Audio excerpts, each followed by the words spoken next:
kui palju me oleme Eestimaal alasti? Võib-olla dušis, võib-olla seksi ajal ja isegi mitte kõik inimesed ei ole seksi ajal alasti, et hästi paljud on kas rinnahoidjaga või veel on miski asi seal küljes, et olla seksikam ja midagi varjata oma keha peal. Kutsun sind ennast vabastama oma keha. Praegu on suvi, ole nii palju, kui sa saad, alasti, üksi, koos oma partneriga.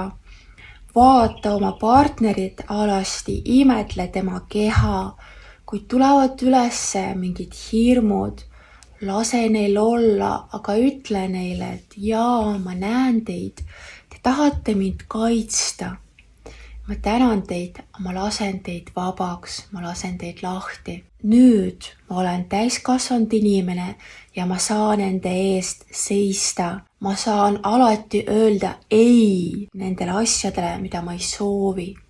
Nendele puudutustele, mida ma ei soovi. Ma saan öelda ei sellele, mida ma ei soovi näha. Ma saan kõigele öelda ei või jaa. Meie keha hästi vajab vabadust ja vastuvõtmist.